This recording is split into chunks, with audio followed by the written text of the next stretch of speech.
বর্তমান মধ্যপ্রাচ্য এবং ইরানের যুদ্ধ পরিস্থিতি নিয়ে সারা বিশ্ব চিন্তিত। প্রতিদিন আমরা নতুন নতুন হামলার খবর দেখছি, কিন্তু আপনি কি জানেন আজ থেকে 1400 বছর আগে নবীজি বর্তমান ইরান, পারস্য এবং খোরাসান অঞ্চল নিয়ে অত্যন্ত স্পষ্ট 10টি ভবিষ্যৎবাণী করে গেছেন। এই ভবিষ্যৎবাণীগুলো এতটাই নিখুঁত যে আজকের খবরের সাথে মেলালে যে কেউ অবাক হয়ে যাবে। নবীজি পরিষ্কারভাবে জানিয়ে গেছেন এই অঞ্চল থেকে শেষ জামানায় কি ঘটবে। অবাক করার বিষয় হলো এই অঞ্চল থেকেই যেমন ইমাম মাহাদির সাহায্যকারীরা আসবে, ঠিক তেমনি এখান থেকেই বেরোবে দাজ্জালের সবচেয়ে বড় বাহিনী। আজ আমরা অত্যন্ত সহজ ভাষায় সরাসরি সহিহ হাদিসের আলোকে নবীজির সেই 10টি ভবিষ্যৎবাণী সম্পর্কে জানব। আমাদের তালিকার প্রথম ভবিষ্যৎবাণীটি হল পারস্য বা ইরান সাম্রাজ্যের পতন।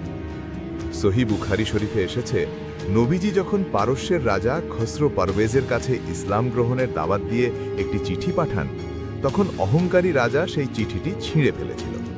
এই খবর শুনে নবীজি একটি পরিষ্কার ভবিষ্যৎবাণী করেন। তিনি বলেন, সে যেমন আমার চিঠিকে টুকরো টুকরো করেছে, আল্লাহ তার সাম্রাজ্যকেও ঠিক সেভাবেই টুকরো টুকরো করে দেবেন। খলিফা হযরত ওমর রাদিয়াল্লাহু আনহু-এর শাসনামলে পরাক্রমশালী পারস্য সাম্রাজ্য চিরতরে ধ্বংস হয়ে যায়। হাজার বছর ধরে যে রাজারা নিজেদের ঈশ্বর মনে করত, তাদের রাজত্বের অবসান ঘটে। নবীজির প্রথম কথাটি অক্ষরে অক্ষরে সত্য প্রমাণিত হয়। দ্বিতীয় ভবিষ্যৎবাণী বা নিদর্শনটি ইসলাম আগমনের শুরুর দিকের ঘটনা। তৎকালীন পারস্যের মানুষ ছিল আগুন পূজারী। তাদের মন্দিরে এমন আগুন ছিল যা হাজার বছর ধরে নেভেনি। ঐতিহাসিক বর্ণনায় পাওয়া যায়, নবীজির জন্মের রাতেই পারস্যের সেই হাজার বছরের আগুন হঠাৎ নিভে গিয়েছিল। এটি ছিল একটি বিশাল সংকেত যে পারস্যের মাটি থেকে শিরক বা মিথ্যার অবসান ঘটতে যাচ্ছে। নবীজির জন্মের এই অলৌকিক ঘটনা প্রমাণ করে যে এই অঞ্চলটিতে ইসলামের আলো খুব দ্রুত ছড়িয়ে পড়বে এবং মিথ্যার উপাসনা চিরতরে বন্ধ হয়ে যাবে। তৃতীয় ভবিষ্যৎবাণীটি হল পারস্যের মানুষদের ঈমান এবং জ্ঞান নিয়ে।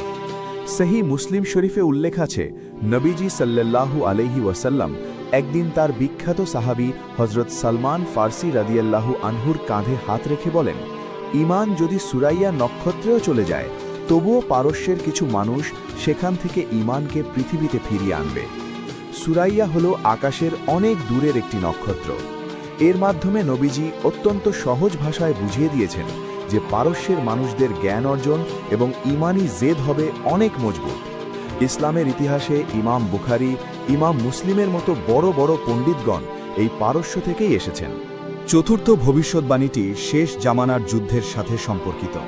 সহিহ মুসলিম শরীফে এসেছে, নবীজি সাল্লাল্লাহু আলাইহি ওয়াসাল্লাম বলেছেন, তোমরা আরব উপদ্বীপ জয় করবে, এরপর পারস্য জয় করবে, এরপর রোমানদের জয় করবে এবং সবশেষে দাজ্জালের বিরুদ্ধে যুদ্ধ করবে। এই হাদিসটি অত্যন্ত গুরুত্বপূর্ণ।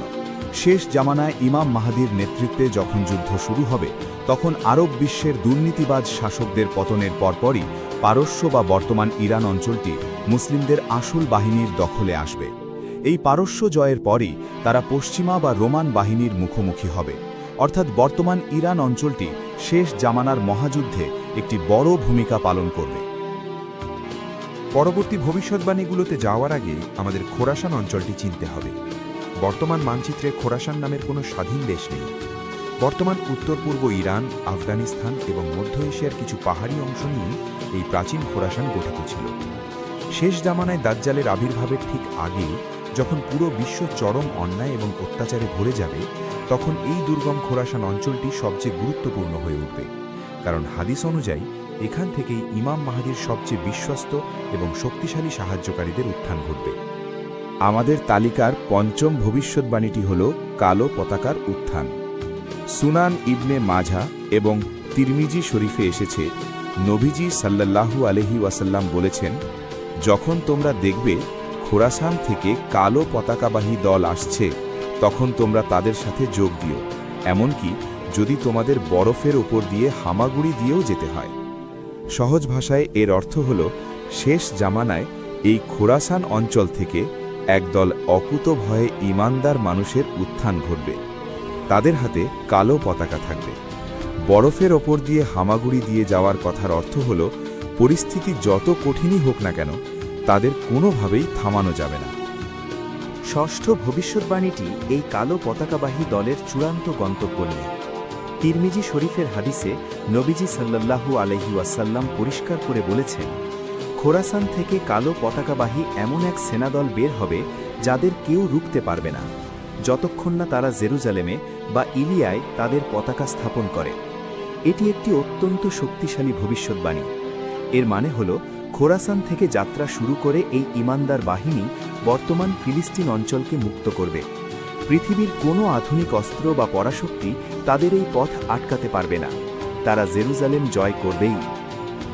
এতক্ষণ আমরা শুনলাম অত্যন্ত আশার কথা, যেখানে ইরান এবং খোরাসান অঞ্চল থেকে ঈমানদার সাহায্যকারীরা আসবে। কিন্তু আসল রহস্য শুরু হয় এখানেই, কারণ নবীজি এই একই অঞ্চল নিয়ে আরও কয়েকটি অত্যন্ত ভয়ের ভবিষ্যৎবাণী করে গেছেন। এই অঞ্চলটি শুধু ঈমানদারদের দুর্গ হবে না, বরং এই একই দেশের মাটি থেকে বের হবে পৃথিবীর ইতিহাসের সবচেয়ে ভয়ঙ্কর ফিতনা। যেখান থেকে ইমাম মাহদীর সাহায্যকারীরা আসবে, ঠিক সেই দেশ থেকেই বের হবে দাজ্জাল এবং তার বিশাল বাহিনী। সপ্তম ভবিষ্যৎবাণীটি দাজ্জালের আত্মপ্রকাশের স্থান নিয়ে। তিরমিজি শরীফের একটি পরিষ্কার বর্ণনায় নবীজি সাল্লাল্লাহু আলাইহি ওয়াসাল্লাম বলেছেন, দাজ্জাল পূর্ব দিকের এমন একটি ভূমি থেকে আত্মপ্রকাশ করবে যাকে খোরাসান বলা হয়। এই হাদিসটি শুনলে যে কেউ চমকে যাবে। একটু আগে আমরা জানলাম খোরাসান থেকে ইমাম মাহদীর সাহায্যকারীরা আসবে, আবার এই হাদিস বলছে দাজ্জালও সেই খোরাসান থেকেই বের হবে। এর মানে হলো, শেষ জামানায় এই অঞ্চলটিতে ভালো এবং খারাপ দুই ধরনের মানুষের চূড়ান্ত সংঘাত হবে। সত্য এবং মিথ্যার লড়াই একই মাটি থেকে শুরু হবে। অষ্টম ভবিষ্যৎবাণীটি হল নির্দিষ্ট একটি শহরের নাম। সহিহ মুসলিম শরীফে নবীজি অত্যন্ত পরিষ্কারভাবে দাজ্জালের অনুসারীদের জায়গার নাম বলে দিয়েছেন। তিনি বলেছেন, দাজ্জালের অনুসরণ করবে ইস্পাহানের ৭০,০০০ ইহুদি বা অনুসারী। ১৪০০ বছর আগে আরবের মরুভূমিতে বসে নবীজি পারস্যের একটি নির্দিষ্ট শহরের নাম বলে দিয়েছেন। সেই শহরের নাম ইস্পাহান, যা বর্তমানে ইরানের একটি অত্যন্ত গুরুত্বপূর্ণ এবং পরিচিত শহর। হাজার হাজার শহরের মধ্যে কেবল এই শহরের নামই নবীজি নির্দিষ্ট করে বলে গেছেন। নবীজি সাল্লাল্লাহু আলাইহি ওয়াসাল্লাম কেন কেবল এই ইস্পাহান শহরের নামই নিলেন? আপনি যদি বর্তমান সংবাদ মাধ্যমগুলোর দিকে তাকান, তাহলে দেখবেন ইরানের সবচেয়ে বড় পারমাণবিক গবেষণা কেন্দ্র এবং অত্যাধুনিক সামরিক ঘাঁটিগুলো এই ইস্পাহানেই অবস্থিত। সাম্প্রতিক সময়ে বাইরের দেশগুলো যখন ইরানে হামলা চালানোর চেষ্টা করেছে, তখন তাদেরও প্রধান লক্ষ্য ছিল এই ইস্পাহান শহর। যে শহরটিকে ঘিরে আজ এত বড় রাজনৈতিক উত্তেজনা এবং যুদ্ধাবস্থা, সেই শহর থেকেই দাজ্জালের অনুসারীরা বের হবে বলে হাদিসে পরিষ্কার জানানো হয়েছে। নবম ভবিষ্যৎবাণীটি হল দাজ্জালের অনুসারীদের পোশাক নিয়ে। সহিহ মুসলিম শরীফের ওই একই হাদিসে নবীজি সাল্লাল্লাহু আলাইহি ওয়াসাল্লাম পরিষ্কার ভাষায় বলে গেছেন, তাদের গায়ে থাকবে তাইলিসান। এই তাইলিসান হল প্রাচীন পারস্যের এক বিশেষ ধরনের শাল বা চাদর। হাজার বছর পেরিয়ে যাওয়ার পরও আজও সেই অঞ্চলের নির্দিষ্ট কিছু গোত্র এবং ধর্মান্ধ মানুষ এই বিশেষ পোশাক গায়ে জড়ায়। পোশাকের এই পরিষ্কার বর্ণনা প্রমাণ করে যে দাজ্জালের অনুসারীরা অন্য কোনো গ্রহ থেকে আসবে না, তারা আমাদের এই পৃথিবীরই মানুষ হবে। আমাদের দশম এবং সর্বশেষ ভবিষ্যৎবাণীটি হল শেষ জামানার সংঘাত নিয়ে। হাদিসের বর্ণনা অনুযায়ী যখন খোরাসান বা পূর্ব দিক থেকে কালো পতাকাবাহীরা ন্যায় বিচারের জন্য এগোতে শুরু করবে, ঠিক সেই সময়ে অপর প্রান্তে বর্তমান সিরিয়া অঞ্চলে এক নিষ্ঠুর অত্যাচারী শাসকের উত্থান ঘটবে। হাদিসে তাকে সুফিয়ানি বলা হয়েছে। এই সুফিয়ানি হবে দাজ্জালের প্রধান সাহায্যকারী। একদিকে খোরাসান থেকে আসা ইমাম মাহদীর দল এবং অন্যদিকে সুফিয়ানি ও দাজ্জালের দল। এই দুই দলের মধ্যেই হবে শেষ জামানার সেই ভয়ঙ্কর মহাযুদ্ধ। আর বর্তমান পরিস্থিতি বলছে, সেই যুদ্ধের মঞ্চ এখন প্রায় প্রস্তুত। এখন সবার মনে একটি সাধারণ প্রশ্ন আসতে পারে, একই ইরান বা খোরাসান অঞ্চল থেকে ভালো মানুষের দল আসবে, আবার একই দেশ থেকে দাজ্জালের অনুসারীরা বেরোবে। এটা কিভাবে সম্ভব? ইসলামী পণ্ডিতগণ এর খুব সহজ একটি ব্যাখ্যা দিয়েছেন। শেষ জামানায় মানুষের ঈমানের চূড়ান্ত পরীক্ষা হবে। তখন সমাজ পরিষ্কারভাবে দুই ভাগে ভাগ হয়ে যাবে। যাদের অন্তরে খাঁটি ঈমান থাকবে, তারা দুনিয়ার সব মায়া ত্যাগ করে কালো পতাকার নিচে যোগ দেবে। আর যাদের অন্তরে দুনিয়ার লোভ থাকবে, তারা ইস্পাহান থেকে বেরোবা দাজ্জালের ধোকায় পা দেবে। বর্তমানে আমরা মধ্যপ্রাচ্য এবং ইরানে যে যুদ্ধ পরিস্থিতি দেখছি তা আসলে আমাদের কি বার্তা দিচ্ছে? এই যুদ্ধ এবং সংঘাতের কারণে ওই অঞ্চলের সাধারণ মানুষ অনেক কষ্টে আছে, অর্থনীতি ভেঙে পড়ছে এবং অভাব দেখা দিচ্ছে। আর হাদিস অনুযায়ী দাজ্জাল ঠিক এভাবেই সুযোগ নেবে। যখন মানুষ চরম ক্ষুধা এবং অভাবের দিশেহারা থাকবে, তখন দাজ্জাল তাদের সামনে খাবার এবং পানির প্রলোভন নিয়ে হাজির হবে। এই অভাব এবং যুদ্ধের কারণেই অনেক মানুষ তাদের ঈমান হারিয়ে দাজ্জালকে সৃষ্টিকর্তা মেনে বসবে।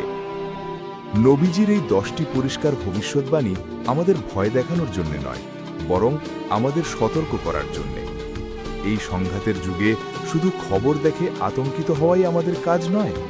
আমাদের কাজ হলো নিজেদের ঈমানকে শক্ত করা। দাজ্জালের এই ধোঁকা থেকে বাঁচতে নবীজি আমাদের একটি অত্যন্ত সহজ সমাধান দিয়ে গেছেন, আর তা হলো সূরা কাহাফ। তিনি বলেছেন, যে ব্যক্তি সূরা কাহাফের প্রথম 10 আয়াত মুখস্থ করবে সে দাজ্জালের ফিতনা থেকে নিরাপদ থাকবে। এটিই হলো আমাদের সবচেয়ে বড় রক্ষা কবচ। ইরান এবং খোরাসান নিয়ে নবীজির এই 10টি ভবিষ্যৎবাণী প্রমাণ করে যে ইসলামী জীবন ব্যবস্থা কতটা নিখুঁত এবং সত্য। দুনিয়ার এই সংঘাত এবং ক্ষমতা চিরস্থায়ী নয়, চূড়ান্ত বিজয় কেবল সত্যেরই হবে।